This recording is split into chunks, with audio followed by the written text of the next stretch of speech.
This show is sponsored by the Connection magazines, the leading independent free guides to personal development, natural therapies and all things mystic.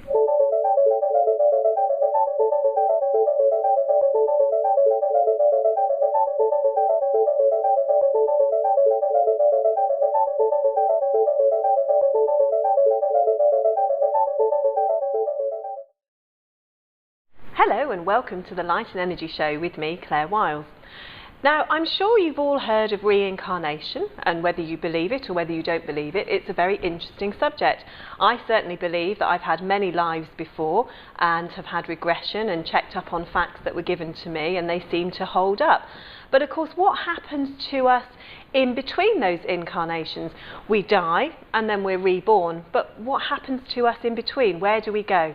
So I'm joined today by Louise Graves, who's a hypnotherapist and NLP practitioner, whose one of her subjects is life between lives and what happens to us. Welcome, Louise, to the show. Oh, thank you, Claire. Thank you for having me. Can you tell us a little bit, just an overview of what that means, of life between lives? Well, I'll just go back to the start of it as far as I know it. There was a psychologist and hypnotherapist in America, and he used to do lots of past life regression, and he stumbled by accident on that some of his clients were going into this life between lives. He explored that further and then turned the words life between lives, and he focused in on that and homed in on that and realised that when we die, we don't just have a past life, there's a massive, huge segment that needs to be explored. And that's how I came across life between lives. And what actually drew you to that in the first place? Well, some people term it a sad event. I'd call it an event of life. My husband died very suddenly, and a wonderful astrologer called Jonathon Cainer, who I followed for years, I contacted him for just what does my life hold astrologically, and he sent me and his team, a fantastic team, sent me a book list, and one of them was Michael Newton, Life Between Lives, and it just made perfect sense when you read something, Claire, and it's like your personal truth, and it just said that when you die, we have a purpose. We was talking about purpose. We have a purpose on life, and to get or to grasp our purpose, we can find that, one of the ways, in a life between life regression with our spirit guides who are there, who form or help us form and decide our pathways on earth. So yes, that's how I first stumbled on life between lives. And the spirit guides that help us, do they give us the information in which to use in our next lifetime, or the tools to use for our next lifetime, do you think? I think we have certain tools already, and from what I've read and understand, when we die and we reconnect with our guides, we actually often don't want to come back to Earth, and we actually have to be positively encouraged for our own development and growth and experience. And our guides give us choices. We still have free will. And when we're born, it's not or reincarnated, it's not a prescriptive, this is going to happen, this is going to happen, this is going to happen. There's lots of choices that depend on our actions and other people's actions. So there's maybe one or two entries that we come into the world, and there's a few exits. And what happens in our lifetime, we have discussed it with our guides. You may experience this, you may experience that, or lots of different ways, and depending on our free choice and will depend on what we experience on this plane, on this lifetime. But so it's not totally prescriptive. From what I've read, and in a funny way, because I like the comical side, it's your guide saying, look, you really must, Claire, get back to Earth. And you're having such a good time because there's nothing nasty or horrible there. Oh, I really don't want to. No, but don't you think you must try and attempt to understand this concept that you didn't understand last time? Oh, go on then, but can I go next week? There's no time, actually, from what I understand. Oh, can I go next year? Okay, and then next year or time. Come on, Claire, you did say that you wanted to experience that, to grow and develop and then you go, oh, okay then, bye guys, you might be joining me later, and then you reincarnate. So at the point of death, if we take that as a starting point, if you like, Yes. at that point of death, and many people experience that somebody has come to meet them, would you Yes. hold with that? Absolutely. What people who've had life between life regression all over the world come up, even if they haven't read the books, it's very prescriptive of our death experience, of the light, the tunnel. There's slight variations, but very, very similar. I remember when I had my past life regression, at my point of death, I was very much held within a light looking down at my body. We didn't explore the life between lives any further, but that point of light that you were saying, I certainly experienced myself within the regression. Yes, the light, I don't know exactly what it represents. I just think it's a portal, a channel to the spirit world. And we are greeted, not often always by our relatives or nearest and dearest, but by our guides. Because our friends, our family, I think we're all family really, but our friends and family that are there already, or our spiritual group, as the spirit world terms it, may not need to see us at that time, depending on the way we've died, and sometimes we can, on our earthly form, not be ready. We may die suddenly and unexpected, and it is still a shock, because we are still the same person. People that work with perhaps the elderly or people that are near death often talk about when somebody is near to death, they start to talk to somebody that those on the human plane can't see, and we always perhaps think that may be a relative. So you're saying perhaps that isn't a relative, that might be their guide being there ready to support them to move on. Or it could be their relative. Yeah. If their relative or friend has been died or dead in the spirit world for a long time, and they're ready and they can offer support of encouragement, absolutely they could be there. But sometimes they are, sometimes they're not. But also, Claire, being a nurse for 25 years, Yes, and working of in course. accident and emergency predominantly 15 years, and seeing a lot of dead people. One of the first person I saw that died was in I think it was King's Cross, St Pancras. It used to be care of the elderly home, and what struck me was the empty shell, that the person just wasn't there. Or in A&E, in a sudden death, sometimes you felt that the person was there, and then when you come back you thought, oh, it's an empty shell, and you could just see a difference. Yes. Which was, in hindsight now, looking back, that the body, that we didn't need that shell anymore. Was ready to. Edgar Cayce, for example, says that he could see the aura moving away from the person, or the spirit moving away from somebody near to the time of death, ready to move on. So it's interesting, if somebody is ready to die, that's an empty shell straight away, but if somebody dies very suddenly, it might take a little while for that spirit to move on to the next plane. Yes, and often when people with people that are terminally ill, and they have a vigil of family members by their bedside, they don't want to go, so they hang on to be with their family and friends, and then as soon as the person gets up to go to the toilet, they come back and they've gone. So that's quite interesting. That's interesting, isn't it? So your spirit guide is there to meet you, or family member, and on your understanding, where do you next go? Well, on my understanding, you would have a talk, a consultation. Well, a consultation seems more too formal. Like, sit down, you're dead now. I think it's more gentle, and I think it depends on. There's not a prescriptive way of how that happens. If you're ready to die, if you're elderly, if you've had productive life, if you've led the life that you were supposed to lead, and that is, you've led the life that you set out to lead. Because not all of us, we have this prescriptive thing before we're born. Of, yes, actually, I want to achieve that, and I want to do this, and yes, no, I'll do that, and this time I'm going to do it better.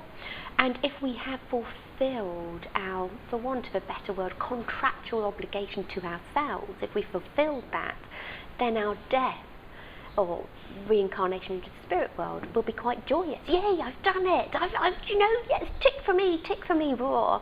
However, And so it could be quite a joyous. However, if we haven't led the life that we were supposed to lead, that we set out to lead, and it's not a failure, but it's not a success. It's something that, we may have to go back and revisit, and we've let ourselves down. The guide's there to support. It's always support, and it's always encouraging, and it's never negative or derogatory. So whatever light you put into the world, whatever goodness, whatever things you've succeeded in, the guide's there, and it can be a joyous occasion. However, the lack of light, the lack of goodness, the lack of whatever, when you die, it's not a punishment, but it's a, right, okay, let's reevaluate this. And it's you, yourself, as a person, as a soul, that's living in darkness, and nothing to do with the darkness you've inflicted on others. It's you yourself that are going to... Certainly not this big doorway with the doorway either side. You're going to go that way and live in the light, and you're going to go that way and live in hell. It's not like that at all. No, it's a growth thing, a learning thing. So each person's step, but it's all about helping. It's all about support to everybody. And on your understanding, do you believe that we just keep coming back and coming back until we've achieved all the things that our soul should achieve? I'm just starting to read more on metaphysics, and I've made my mind up, but I wouldn't be surprised in 10 years' time if I'm asked the same question, that I think we may reincarnate into a different universe, to a different planet, to when you look up at the stars at night, it's like, where do we go, and where's the spirit world? Is it that star, is it there? I personally think that our time on Earth is limited, and that if we continue not to learn the lessons here, there'll be, I don't want to talk about aliens, but I do think that we may have to go to another universe for a different experience. Yes, because there's no reason, I don't think either, that we would need to stay on planet Earth. There are many planets out there, and if there is an interconnectedness within the universe, why not have time spent on other planets to learn things that we perhaps may need to learn for our own spiritual growth? Quite an interesting concept, really, isn't it? And especially if we continue not to learn them now. And being NLP as well, it's like you keep doing the same things, you get the same results. So if you keep on getting reincarnated and still don't learn, let's take you to another planet. Yes, and see if it works better on that planet. Yes. And have you had the Life Between Lives regression yourself? I have, yeah. And how was that for you? It was very humbling. Right. I loved that when we talked about purpose earlier. It made everything, for me, make perfect sense. It wasn't like a tarot reading, even though that's very, very good, of this is your prescriptive life. It was that deep level of acceptance of life, and a deep acceptance of my life's purpose, my life's journey, and everything that had gone on in my life, how I had a choice of how I interpreted things, how I acted, and a strong sense of release from too earthly attachment, which is very freeing. So after the break, we'll come back and talk a little bit more about what a Life Between Life regression entails, so that people have an understanding of what they may need to do, because it's not quite as easy as just going along for an appointment and having hypnotherapy for a couple of hours. It's quite an in-depth process, isn't it? And we'll talk more about that after the break. Welcome back. We're here today talking about Life Between Lives with hypnotherapist and NLP practitioner Louise Graves. A very fascinating first half of the show. But now we're going to talk a little bit about what is a Life Between Lives regression. Louise, what happens with a Life Between Lives regression? Well, first of all, Claire, there's an initial consultation, and that's when an ethical hypnotherapist who does it ascertains the reason why somebody wants a Life Between Life regression. Oh, that's interesting. So it's not just on a whim, I think I'll go and have that done. You're trying to make sure that the person is having it for the right reasons, perhaps? And they're going to benefit from them.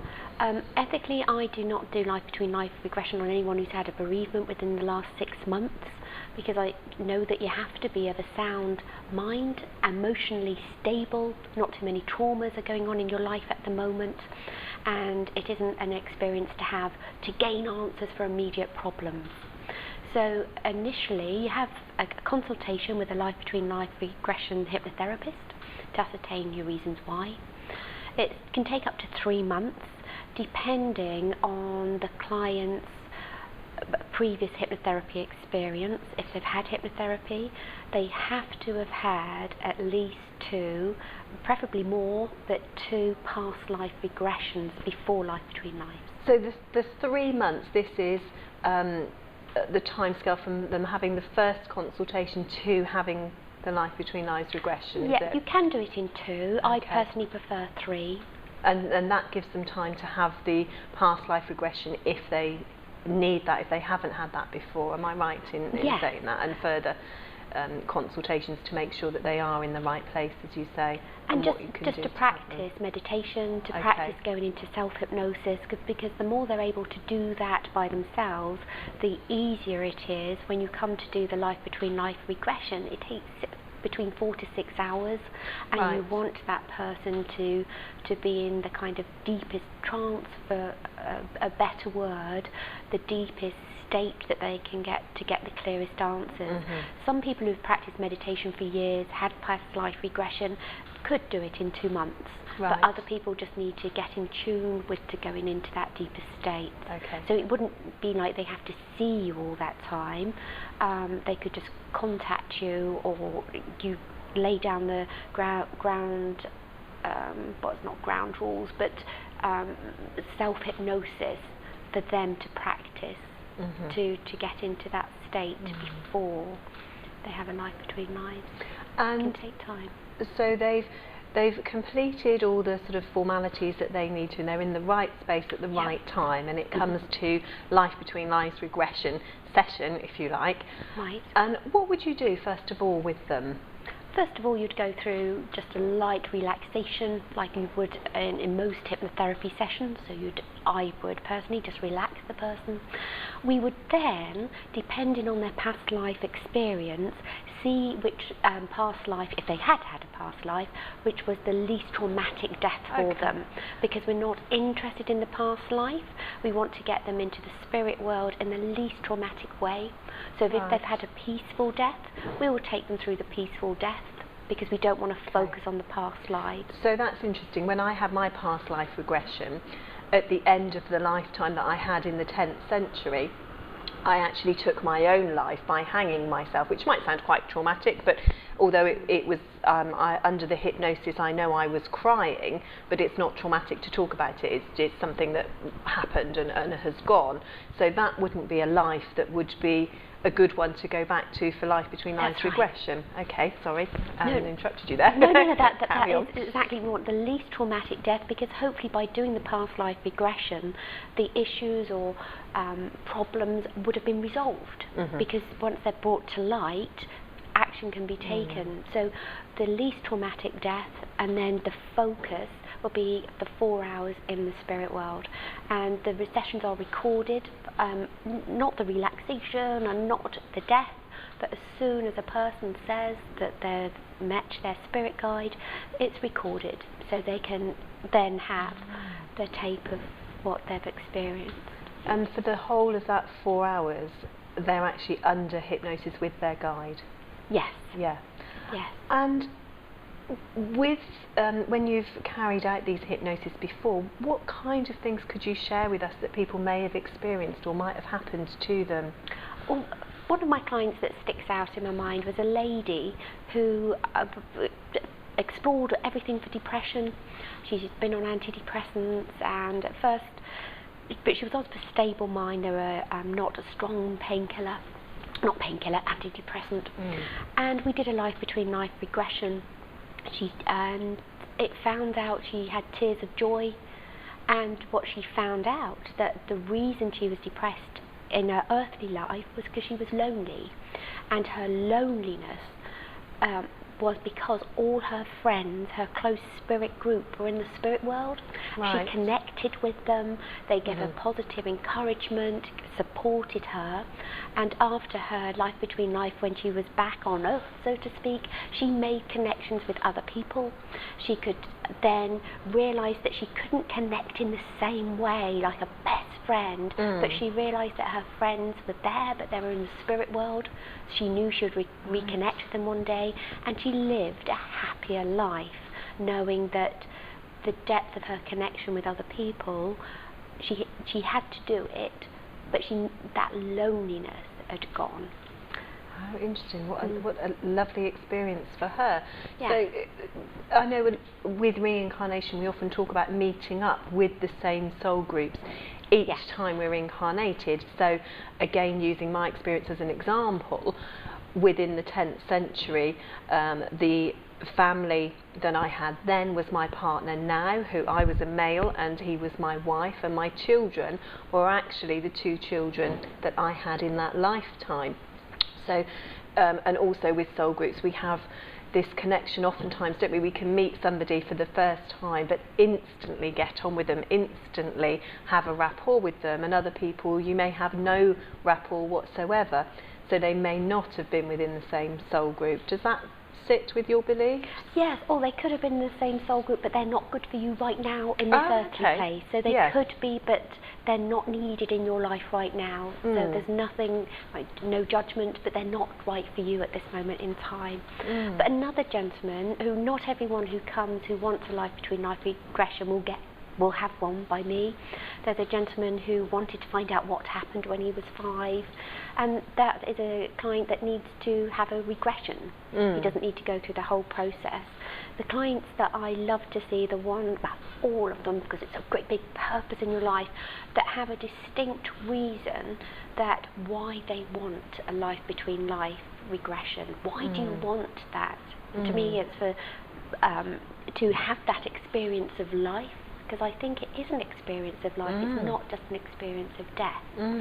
And to gain and I ask people, what are you going to gain? What do you think you're going to gain by having this regression? I don't know. I can give a little bit of insight, maybe, or maybe not. Or I want to gain knowledge, and knowledge is important to gain. Do you find that most people that would embark on a life between lives regression have had lots of difficulties in their lives? They're looking for answers, perhaps. There's people who are of a spiritual disposition and would like that experience, in my limited experience. There's people that have gone through a lot of trauma, a lot of pain, and they ask the question, why me, why me, why me? They're not at the right time. When we feel that we're in a victim mode of why me, we might have to go a little bit further to, I wonder why that happened to me. Okay, let's explore that when we're just a little bit calmer and not in a victim state. Yes, so quite a few reasons, but predominantly it answers the life's questions though, Claire. When people come out of it, I remember when we did this discussion and a lady had a past life regression. This is a discussion we had here at the centre. We did, and some lovely ladies, and we were talking about, who's had a life between lives? And one lady said she had. And I said, wasn't it a life-changing experience? And she said, no. Do you remember? I do. But, oh, really? It wasn't? Oh, my goodness me. But she'd had a past life regression, which she found very helpful. I haven't met anyone who's had a life between life regression who it hasn't changed their life for the better in some way, and that's through knowledge and deeper understanding of their life's purpose.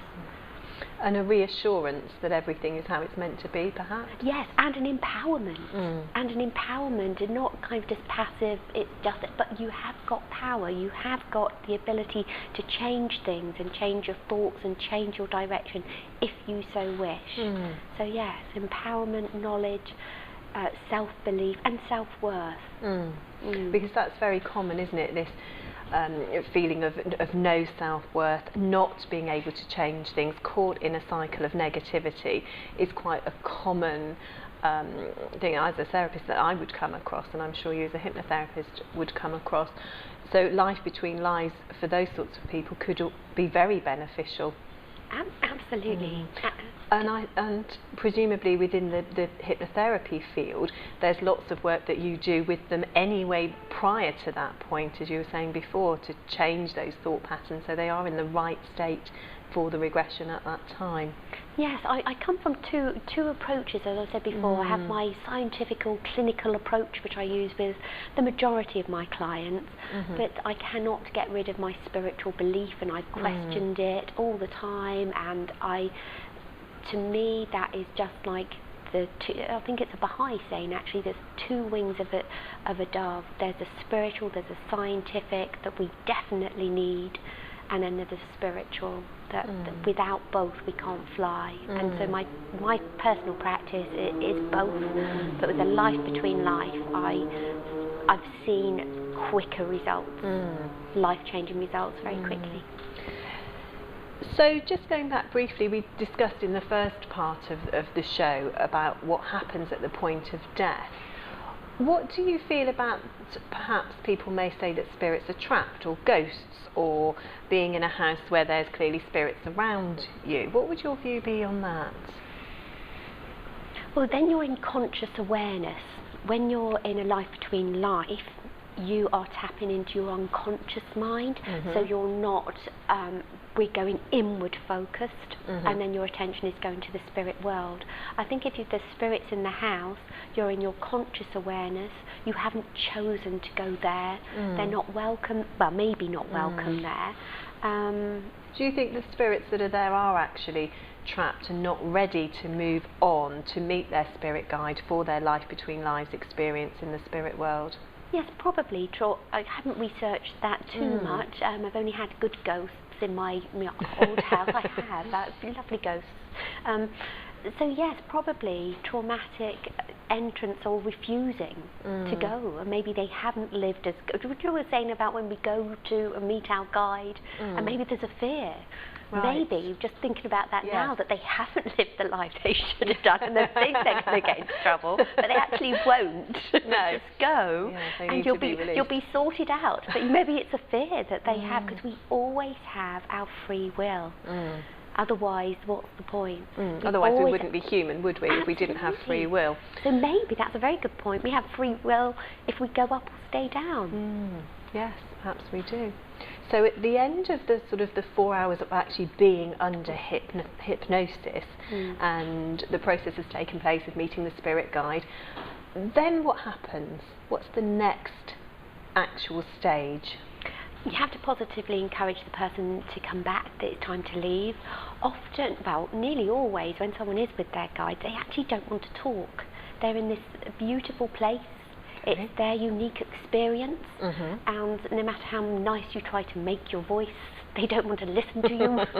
They're happy and content, but because you've built up a rapport with your client, you know why they're going there, you know some of the questions they have, you have to remind them of the reason they've gone to meet their guide, what do they want to get out of it, and the time just goes by so quickly that even though it can be 4 to 6 hours, it isn't to the person. No, and it must be exhausting for you. Well, no, it's interesting. You can see the physiological change in a person's face, their demeanour. You can sense this difference, and that when they're with their guides, and sometimes they do go off, they do meet some of their soul group. It's unlikely that they won't if their husband or wife has died. That's why I don't do it if someone's had a bereavement within 6 months, but they may do, and they may want to spend a little bit of time, but I don't advocate that as some do life between life, so you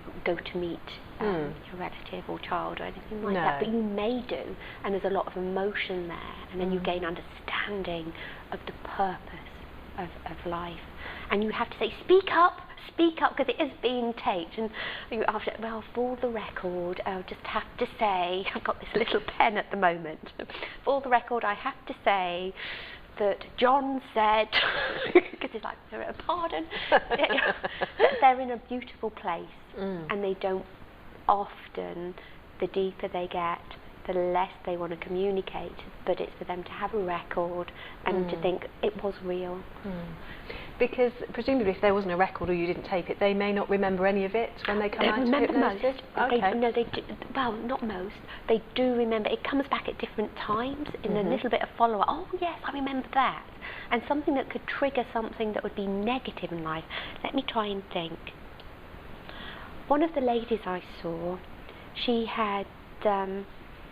she was looking after some horses, and that was her passion, was animals, and she had this horse rescue thing, and she was quite anti-humans because she saw the cruelty that they did to horses. And then after she had the regression, she realised her purpose was to be a carer for these horses. And also it was not to judge the humans, to focus on her positive things. And the next time she got a horse coming into her sanctuary, where was this, near Shakespeare country? Anyway, the next time she got a horse, before she would get really angry and really upset and with whoever done this, she was able to change her focus to, thank goodness the horse is with me now, you're in my care and I can look after you. So she got rid of a lot of anger just by meeting her guides and doing a life between lives. So her life was happier. Yes. Which is amazing. It's incredible, isn't it? And we'll talk more about perhaps animals and the effect of reincarnation with animals after the break. Welcome back. We're here talking to Louise Graves, who's a hypnotherapist and NLP practitioner, about life between lives. And before the break, we were discussing the actual regression process of life between lives. And Louise was talking about a client that she had that was dealing with animals. And animals are an interesting subject. Some people feel that we could be incarnated again as animals or insects. What's your view on that, Louise? I'm open, Claire. I wouldn't say, oh no, I think we are. I've no idea. But if you were to ask me what animal I'd like to come back as, I think I'd like to be a sloth. I think of just lazing, calm, relaxed. But there's lots of people that do believe in it. I'm not sure. No. I was speaking to somebody actually, funnily enough, on Saturday, who said that they felt that animals were within the reincarnation process, but maybe not so high up the line, for want of a better word, as humans. Again, like you, I'm not really sure on that process, although I have to say that when I had my old dog Tessa, I really felt an instant connection with her in the rescue home, and that she was very similar to the dog I had when I was a child. And so who knows, but animals are an interesting concept within the reincarnation process, I think. Claire, I'll just share with you, but when my husband died on his first birthday, it was about 2 months later, we got 2 dogs. I had 2 children, 1 dog each. And just saying that, I know it's my thought process, but we're named Freddie and Hearts. And I look at Freddie, his little Shih Tzu, but anyway, I look at Freddie and I think, oh, you're just like my husband. And then, oh, did he come back as a dog? But that's just my thought process.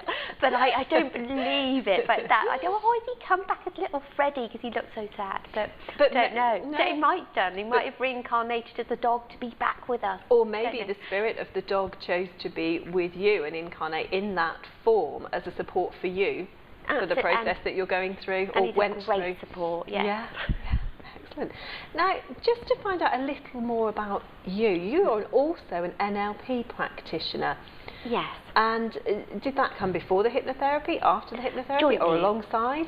Alongside the hypnotherapy. I went into hypnotherapy to become a life between life regression therapist with an excellent trainer, Adam Eason in Bournemouth, and he was very scientific approached. He doesn't personally believe in past lives or life between lives, but he encourages us to be independent and use our own thought processes.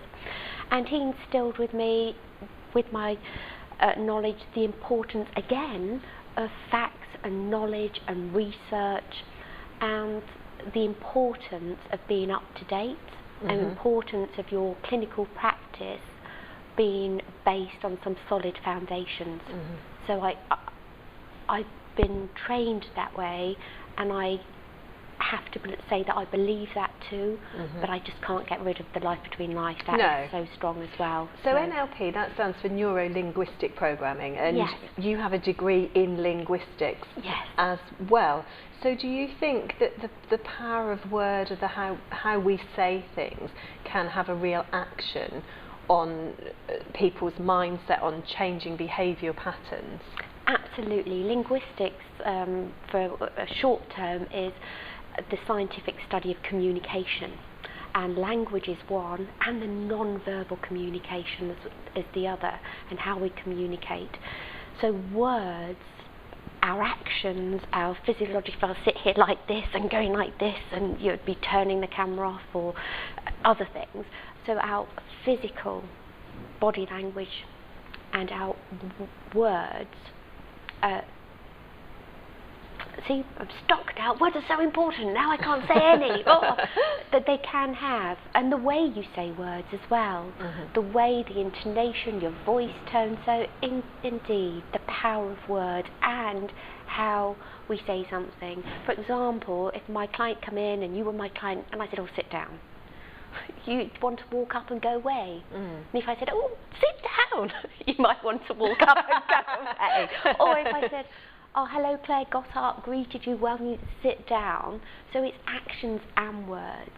And neuro-linguistic programming has an understanding of words and actions, and mirroring what people do to have a successful life and a happy life. It's amazing. The power of words, actions combined together, and how you attempt to change people's thought processes so they can achieve their goals.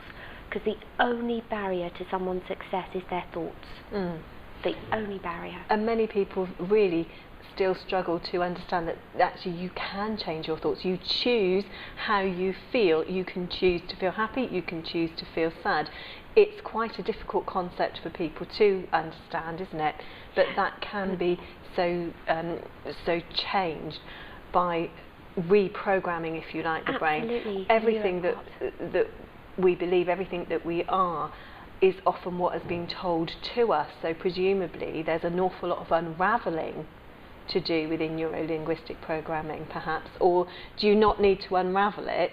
Can you just go straight in there with the reprogramming of the brain? I've started something that stopping thought processes, and we focus on the client's goals. What is your goal? What do you want to achieve? And usually, like I said, the barriers to their success are their thoughts. So we want to stop. Now, if we focus on someone's goal, what is your goal? To become fitter. Okay, right, what do you want to do? I want to ride my bike every day. Right, okay, you want to do that, you love to ride, yes I do. Okay, what stops you? Okay, what is it? It could be time, or oh, I haven't got time. So as soon as that thought comes into your head, we can get techniques called stop. You don't have to accept that thought. So being aware, you can stop a thought. And also, one of the questions is that thought helping me achieve my goal or not? And if the answer is no, it's not helping me achieve the goal I want to achieve, then we can do something called deletion and replace it with something. So, but people have to have a laser precision goal first. They might think, I should ride my bike. That isn't a goal, because they don't really want to. No, that's something they think somebody else is telling them that they ought to do. So when you have a laser precision goal, it's what are your barriers to the success? How do I give you the toolbox so you can stop that thought that's taking you away? Personally, if I have a goal and I have a thought, and it's often oh, you can't do that. Pardon, is that thought helping me achieve it? No, it isn't. I send mine to prison. I've got a little pink prison in my head, and it goes away. And different people have different techniques to enable them, to empower them to achieve what they have to achieve. But that's the neuro-linguistic part as well. The word self-talk is so important, and most people don't give themselves enough. It's not gratification, ego, but enough positive self-talk. And anything that brings someone down, or their thoughts that make them unhappy, let's get rid of them, let's replace them. It's doable. And we know with Masaru Emoto's work with word, and actually charging water with words, how it changes the shape of the water molecule. And if the word that is written on the water is something very negative, then the frozen water molecule can look a very unpleasant shape. If it's something very positive, it can change to a beautiful crystalline shape. Now, when you think of the fact that we're 75% water, then word is going to have a massive impact on us, isn't it? Purely on that physical level. In the Bible, at the start of the Bible, in the beginning was the Word. Interesting that the Christian religion choose to use that, I think. So I find the neurolinguistics part of all of this absolutely fascinating, in the fact that word changes so much. And how we live now with text, speaking, emails, exactly like you were saying with the intonation, you could write the same words and it could actually be read in two different ways, couldn't it? Because you haven't got that person, that intent perhaps going through with it. And neurolinguistic programming they have something called complex equivalence. Mm-hmm. So if I said to you, hello, and rushed off, you may think, oh, because I was you don't like me, because I've just gone hello and rushed off. Louise said it in that way, that means she doesn't like me. But what it could mean, Louise said it that way because she was busy and rushed off. So it's making people aware of what connection thoughts we have, mm-hmm. and how they may be wrong, and how we can kind of broaden what they call perceptual filters, because we all have our perception of the world, which is so narrow. Yes. And I think neurolinguistic programming does widen it up. So this is just the way you're looking at the world, but there's this great big broader way. Let's look at it this way. It's very good like that. But Claire, another thing I find wonderful as a clinical hypnotherapist is metaphor, stories and metaphor, because people, if someone's not feeling well, go, you're great, you're not going to accept it if you don't feel that way. So you can use universal generalizations, like you're unique, you can't argue with that because it's true. You're an individual, you can't argue with that if you're on this, and you live on planet Earth. So you've got three things there that a rational person can't reject. But some people go, oh, you're special, you're kind, we can reject those.